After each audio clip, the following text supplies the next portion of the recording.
Greetings and good evening to you beautiful people. A little bit blowy.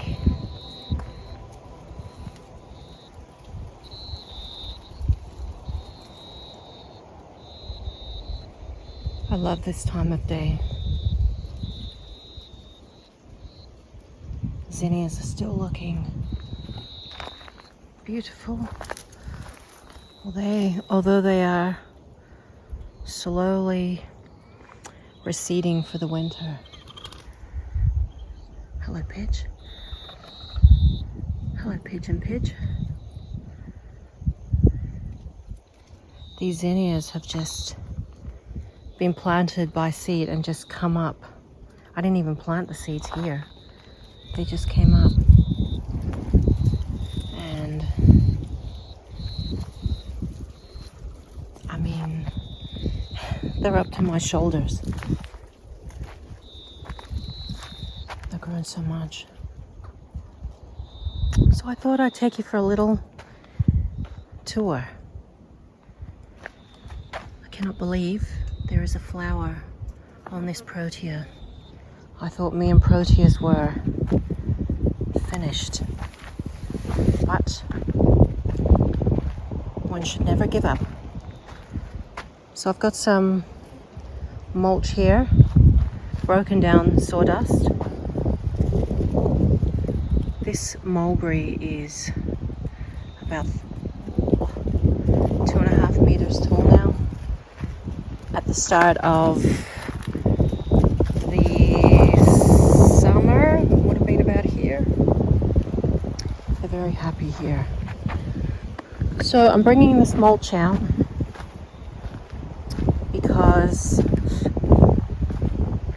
just planted some root cuttings, grape cuttings that were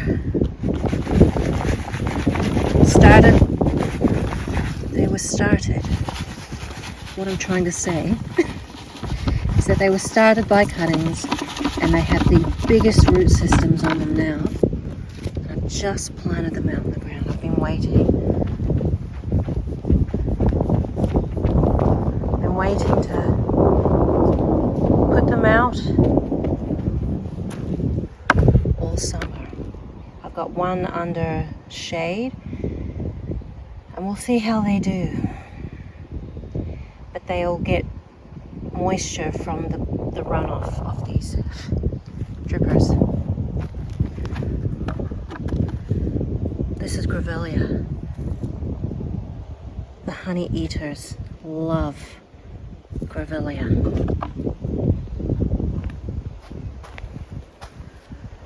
Going to be a lot of weeding in this garden in the coming weeks when it cools down. But I would say overall it's been a successful summer. I should say the latter half of the summer has been successful because of the dripper system. Look at this olive. It's so big. Like look at the trunk.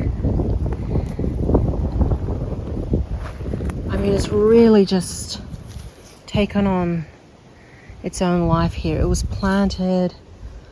Was it planted last year? Last spring? Last spring. Or was it when the first year I arrived? But like, this growth is just ridiculously good. I'm so happy with this growth. I'm hoping there'll be olives this year. And I'm gonna have to learn how to brine and jar olives. Little mulberry here was Beardy's favorite mulberry to eat, but Beardy's has been, my bearded dragon, he's been booted off of this now because he's almost killed it. But now she's come back with all this growth and hopefully she will make a full recovery. But I'm seeing these holes everywhere.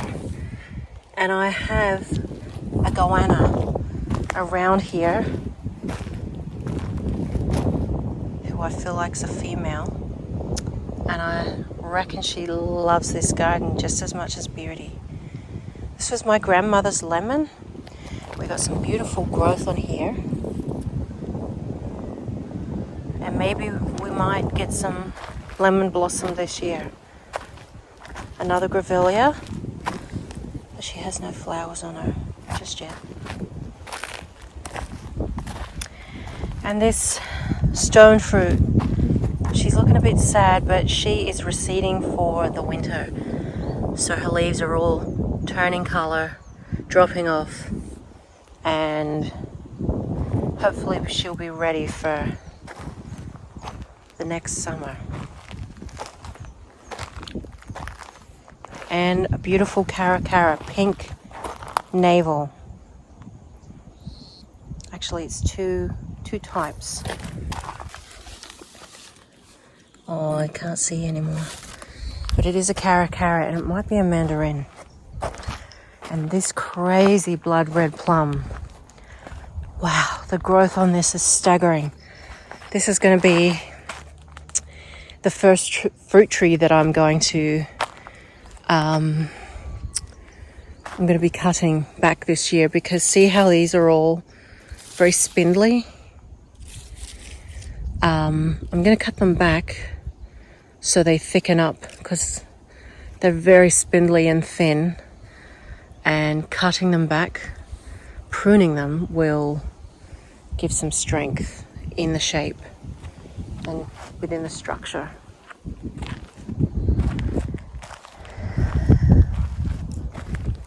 And this is my apple, 3 grafted apple.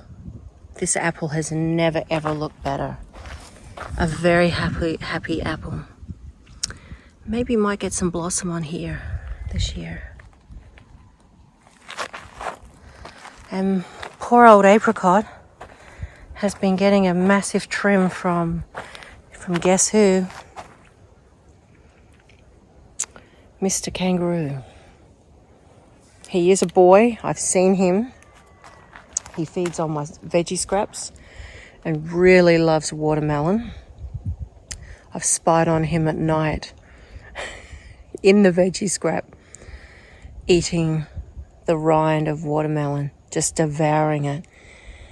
And he has got in several times and has just gone to town on this little apricot. He's not tall enough to get the top parts, but he certainly has got the bottom. But she'll come back. Like apricots are deciduous, so this will drop its leaves and then hopefully come back fresh in the spring. I got saffron down there, but that's been dormant. I'm going to start watering that again. We'll see what happens down there.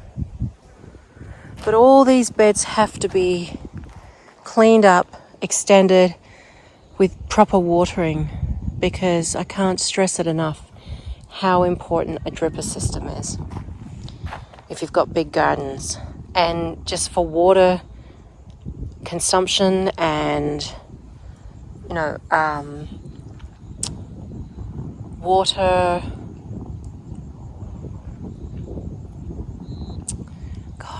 just when I need the word, to regulate your water consumption.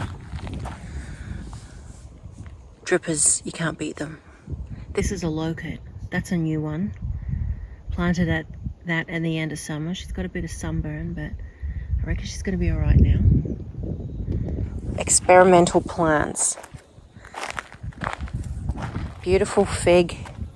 I reckon this is a brown fig here. And I got a little fig over there. Just there. She almost died last summer. She's come back since the drippers have been on. Might get a couple of figs from her this next season, and may get a few figs from this one. I think this is a purple one, purple fig, or a black mission. But I had a fig on her this year and I ate it. Just one.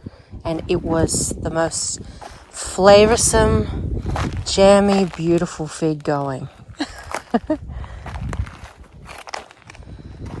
I have had so many butterflies in here. I'm going to share all the different types of butterflies that I've captured on camera this season. And we're talking about some butterflies. One's called an egg fly, which is not even from this area. So it has come from the northern parts or the eastern parts of Australia, way over here. I mean, I'm just blown away by this butterfly being sighted here. Because I document them and report on them on a website, and I've seen the map of these butterflies, and they're not around here. So this is another mulberry here, protected from beardy sugarcane. Imagine down here, that kind of grows really big. So that'll be interesting to see how that goes. That's some more sugarcane down there. And there's a tiny little shoot. Another orange that almost died over the summer until I shifted it. One thing that the butterflies love, particularly a species called meadow argus, is they love this statice. They love it. And, you know, there must have been like 20 of them for the last week on this just status. And this stuff here, it's quite extraordinary, really. I love seeing their eggs on the zinnias, on the flowers, and the grubs, the caterpillars. This is almost ready to pick.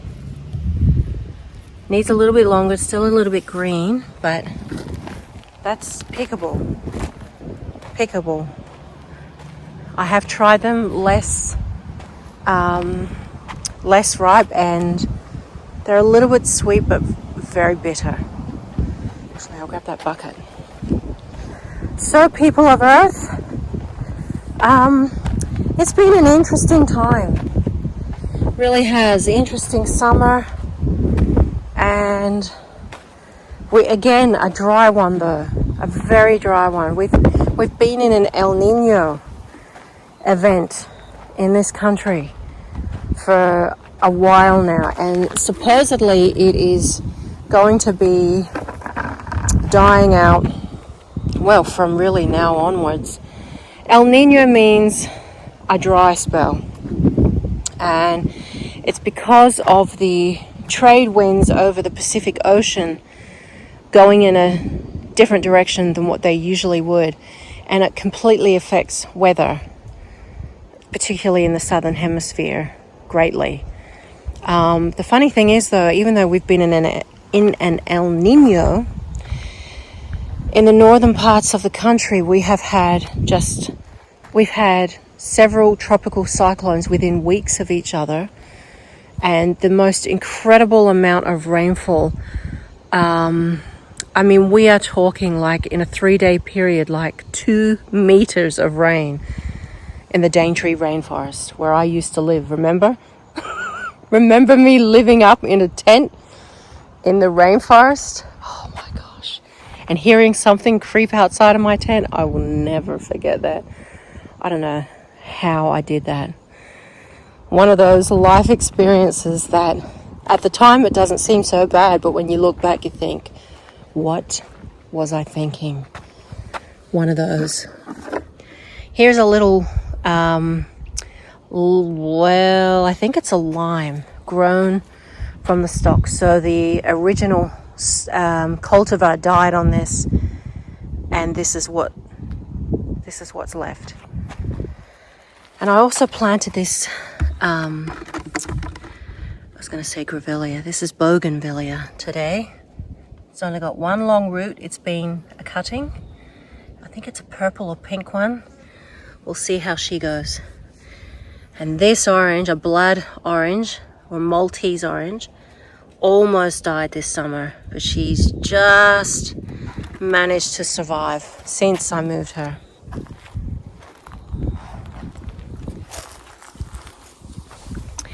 This is the remainder of my hollyhock, people of Earth. It's died back. Got all these seed pods. See that? It takes 2 years for hollyhock to flower, but once it flowers, oh my goodness, the bugs, the birds, the butterflies, the bees, oh my goodness. They absolutely adore hollyhock just as much as the zinnia. The thing with zinnias, the way I've been able to keep up my stock is they have seeds like this.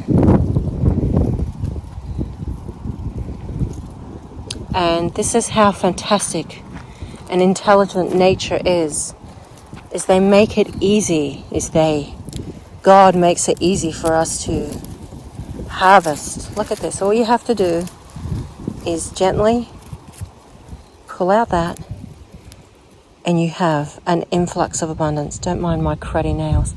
Hi, honey. I always come out here amongst the bees and I just stand still and just love to be around them, love to see them busily scurrying around their lives, and it's just so heartwarming. I love being out in my garden.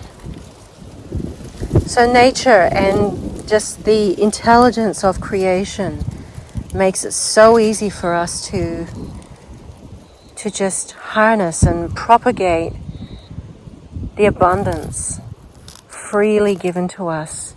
All you need to do is plant one little seed like this, and you can just create the most incredible garden. This is one seed, this zinnia plant here. One seed. And just the abundance yielded from this is just staggering.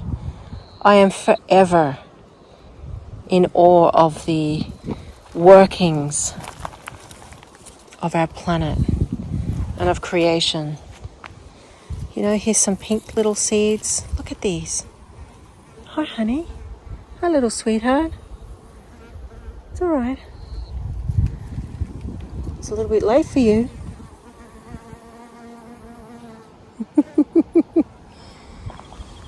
I saw a really big one today. I've never seen this kind before. It had, well, I don't know if it was a bee or a wasp, but it had a yellow thorax and abdomen. I think it was thorax. And it was huge, with huge wings. I don't know if it was like a European wasp. It didn't look like a wasp. Maybe a cross between a bee and a wasp, which I know seems kind of strange, but it's kind of what it was. Let me sneak through here. Oh, people of Earth, it's been a labor of love since being here in the desert, in the bush, and a lot of disappointments, a lot of challenges, but a lot of beautiful, beautiful, rewarding, heartwarming experiences as well. And this is just the ebbs and flows of life. Oh my God, there it is. Oh, I thought that was it. Where is it? There she is. But I thought it was the one that I saw earlier today, and it's not. But it is like it's a drone bee. It's long. It's a long bee. Where? Oh my gosh, sorry. Here. Pretty sure it's a drone bee. Very hard working. They're out here all day. And so it is my pleasure to give them flowers so they can feed their colony, feed their queen, feed the babies, and feed everybody. But the flowers are kind of dying now. So, but we do have some orange cosmos. Well, I think it's cosmos. It's kind of come up late, which is weird. It's just turned up. So next year, it's going to be interesting to see what comes up here. I'll take in my rose garden in a minute. But I wanted to show you some more things I've planted. Here's a finger lime. A finger lime and a feijoa, or a white guava. My grandmother, my late grandmother, had a huge 30-year-old guava tree. and it just had the most beautiful guavas on it around April every year. And although this plant is small, I'm very happy that I have a guava in my garden. And here, this is a kumquat. Tiny again, but I'm all about experimentation. Oh dear, who's in here? Oh, sweetheart. Come on, there we go. Whoa. Oh no. Come on. Look. Watch out, ants will get you. Come on here. Come on, dry off. She's obviously been in the water for a while. Might take her a while to revive. But I used to fish out bees in water all the time at El Nor and do here. And it can take them an hour to recover her, because I mean, they would be exhausted when they get stuck in the water. In fact, I might put a stick in there so they can float on there until I come out here.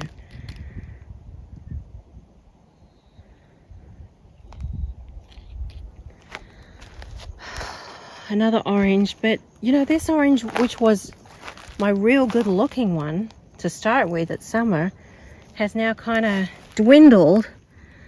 And I don't know if it's because of this grass or it's just the variety of orange. Same with this one. They're not looking happy, are they? But this one, which was really struggling in summer, has now come back amazingly. So it's really kind of strange. And look at this. This date palm that was almost dead. I don't actually know what this one is because it was really on the way out. And this one, look at her. I'm so pleased they've come back. I've managed to salvage them.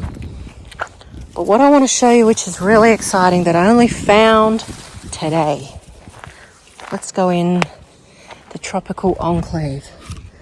Take the bucket.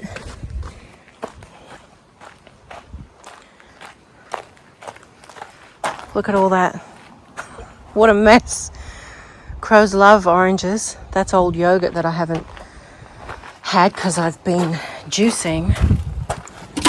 There's the other grapevine or grape cutting. Experimental cuttings here. All doing pretty well. But we'll see. Mulberries, pomegranates, plums. This is kind of a mixed bag, but this is basil. Who loves basil? Fresh basil. That perfume and that aroma is just magnificent. Let's go in to dirty old cage. I've actually been cleaning out my sheds today, doing some uni work. This is actually a new purple sugar cane.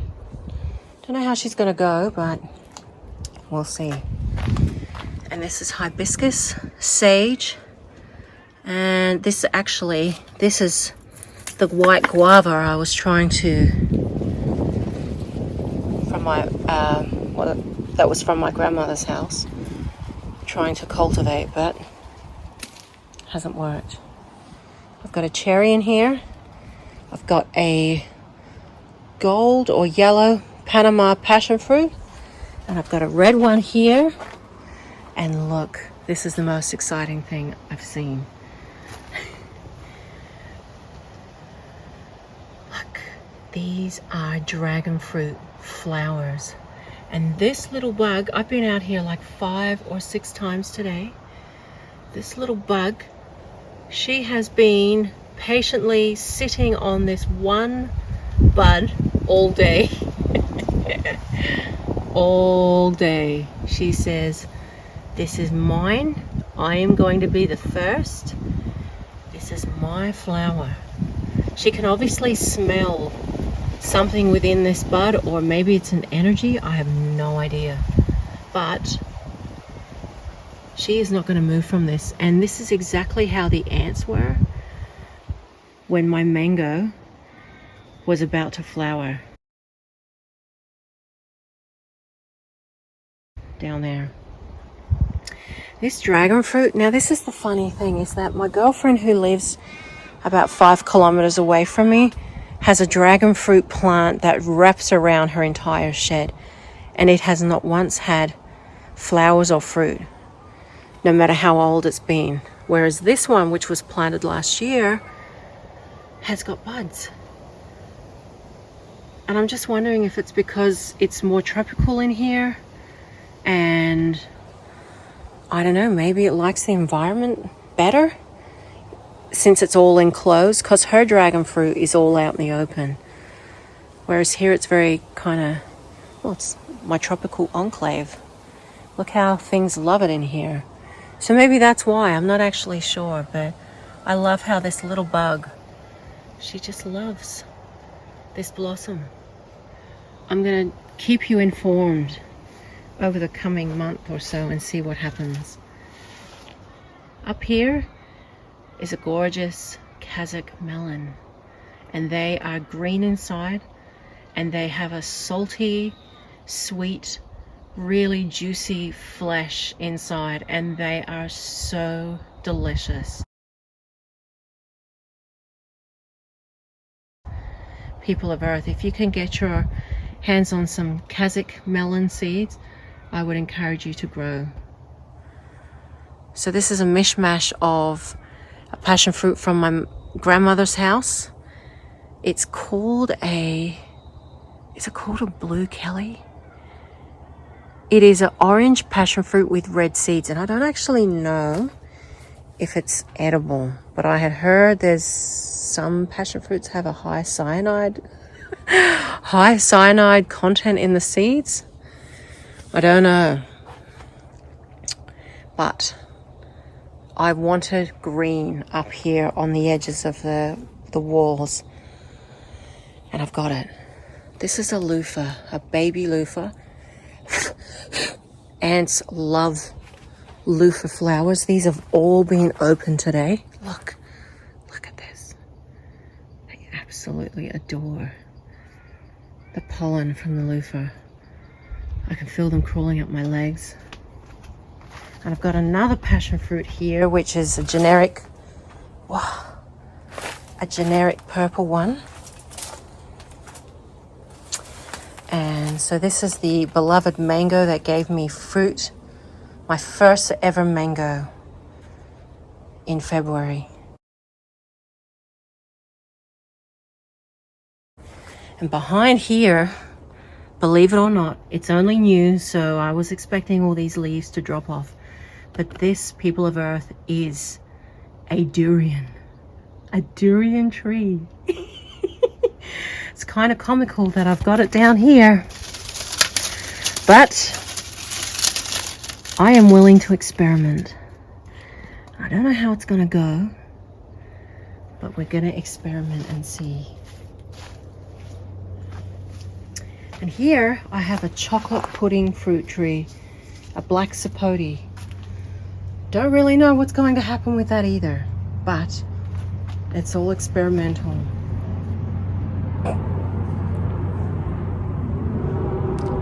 And this here is and yet I have not had one eggplant on this. Look how big it is. Not one eggplant. I don't actually know what's going on. It's had so many flowers and no fruit. And I've actually pollinated these flowers by hand with a paintbrush to no avail.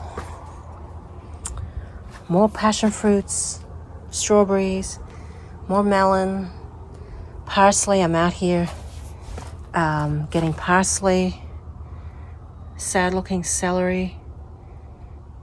I've only just watered this yesterday. I'm gonna have to water some more. But this has just gone berserk in here.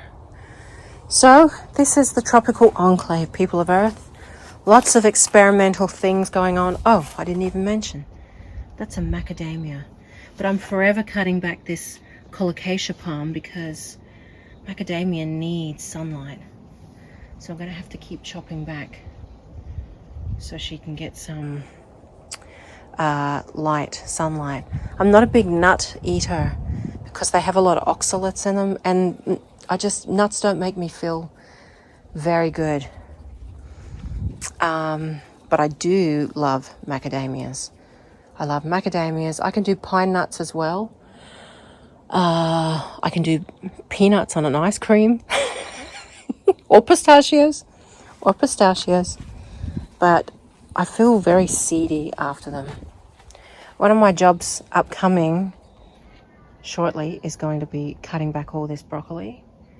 Not killing it, but just cutting it right back.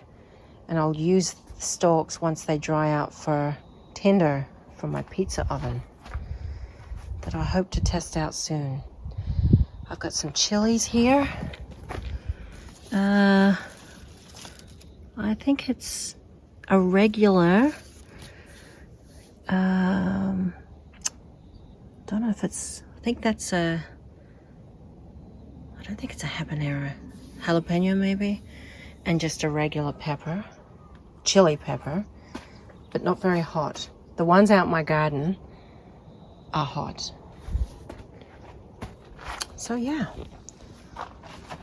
let me show you my pizza oven.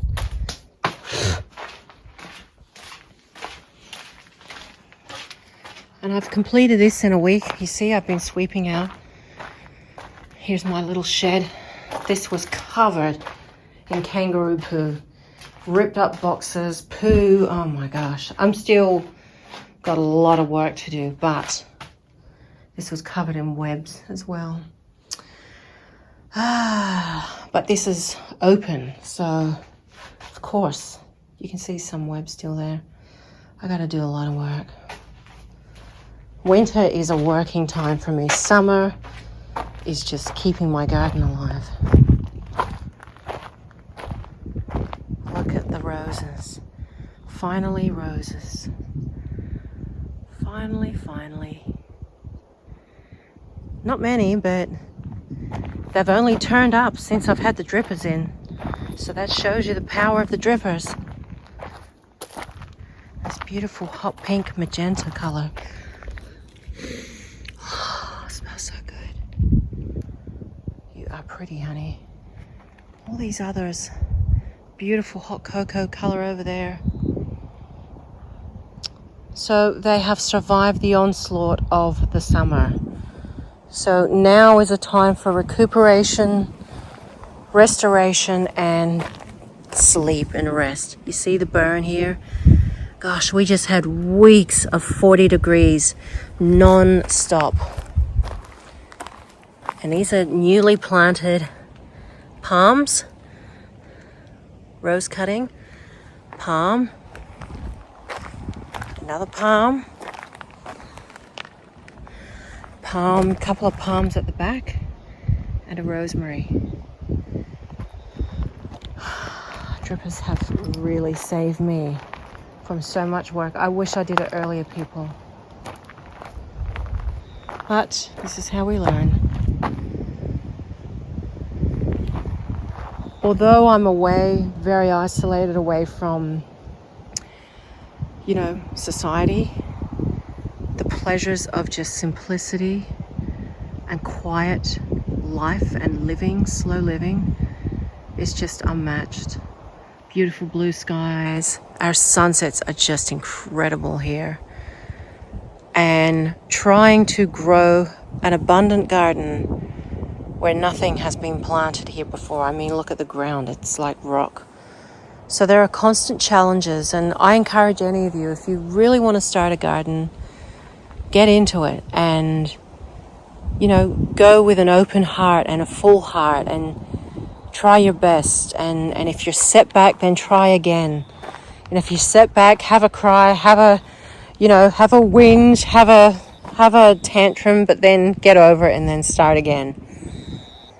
Don't worry, I've had plenty of moments where I've been really pissed off and disappointed, but that's part of it. You get over it and you wipe yourself off, and then you say, come on, let's go out and try again. And that's what you got to do.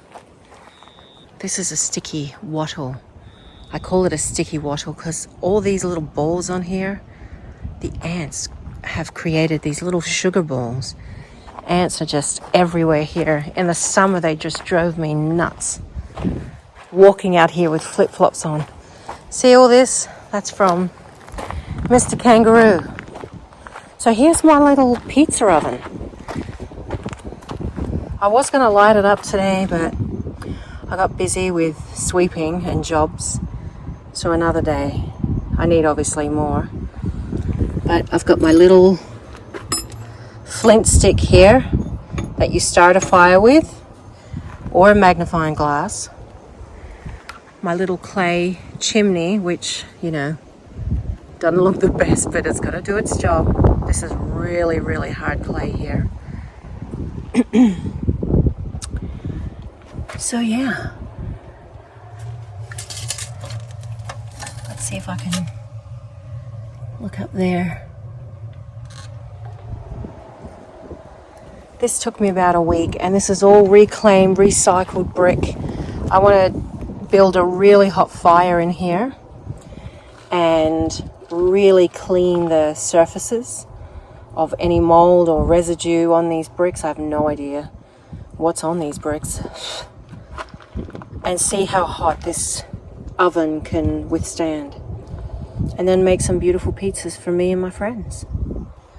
And casseroles and things, but when I start to eat properly again. Because as you know, some of you know that I've been doing a juice fast, which has definitely had its challenges. So eventually I can have people over and give them good food. Wood fire oven pizza. I'm getting ready. See my burn pile over there? I'm getting ready for the fire ban to be off so I can do a bunch of burning and get rid of a lot of junk that has accumulated over the summer, which is good. So people of Earth, I hope you've enjoyed this little walk around, and I hope you feel inspired to start your own garden wherever you are in the world.